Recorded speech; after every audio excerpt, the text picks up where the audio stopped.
15 সেপ্টেম্বৰত আমাৰ প্ৰথমটো ৰিক্ৰুটমেণ্টৰ পৰীক্ষা আৰম্ভ হ'ব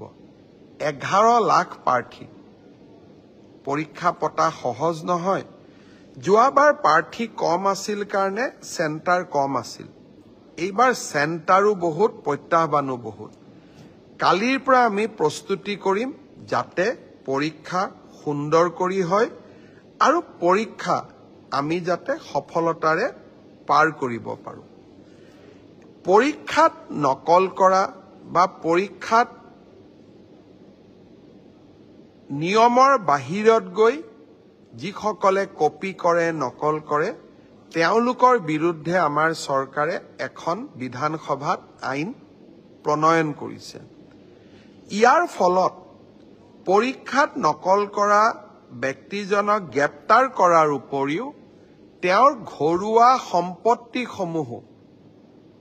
চৰকাৰে অধিগ্ৰহণ কৰাৰ এক ডাঙৰ ক্লজ এই আইন কেইখনত আছে 2 দিনৰ ভিতৰতে আমি এই আইনখনৰ বিষয়েও বহুল প্ৰচাৰ কৰিম মই আশা কৰিম মেধাৰ ভিত্তিত নিযুক্তি বহুতে কয় মোৰ মেৰিট আছে কাৰণে মই চাকৰি পালো বহুত এতিয়া ফেশনো এটা আছে যে আমি বিজেপি কিয় ভোট দিব লাগে আমিতো মেৰিট আছে কাৰণে চাকৰি পালো মই এটাই কথা কম মেৰিট আৰু মেৰিটৰ ভিত্তিত পৰীক্ষা পাতা এই পংকিলতাৰে ভৰা সমাজত ইমান সহজ নহয় এক প্ৰকাৰ অহা কালি পৰহিৰ পৰা আমাৰ অফিচাৰ সকলে ৰাতিয়ে দিনে কাম কৰিব লাগিব যাতে 15 সেপ্টেম্বৰৰ পৰীক্ষা নিকা হয় কিন্তু মুখ্যমন্ত্ৰী বা আন মন্ত্ৰী সকলে যদি বিচাৰে পৰীক্ষা নিকা হ'ব নালাগে মোৰ মানুহে চাকৰি পাওক তেতিয়াহলে সকলো কথা সহজ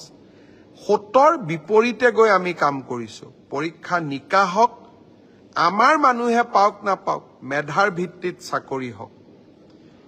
এই সংকল্পক সিদ্ধিলৈ ৰূপান্তৰ কৰা এটা অতি কঠিন কাম 15 সেপ্টেম্বৰত আমি আকৌ এটা শিক্ষাৰ্থীসকলেও পৰীক্ষা দিব চৰকাৰেও এটা কঠিন পৰীক্ষাৰ সন্মুখীন হ'ব মই আপোনালোকৰ সহায় সহযোগিতা বিচাৰিম আমি কেইবাটাও টেলিফোন নম্বৰ দিম কোনোবাই যদি কৰবাত কিবা এই ধৰণৰ বেআইনী ঘটনাৰ সুযোগ পায় নকল কৰাৰ ঘটনাৰ খবৰ পায় কিবা নকৰিবলগীয়া কাম কৰিব এনেকুৱা আগতীয়া খবৰ পায় আপোনালোকে যাতে আমাক জনাব পাৰে 15 সেপ্টেম্বৰৰ পৰীক্ষাটো চৰকাৰে নহয় অসমবাসীয়ে লগ লাগি আমি সুন্দৰ কৰি পালন কৰিব লাগিব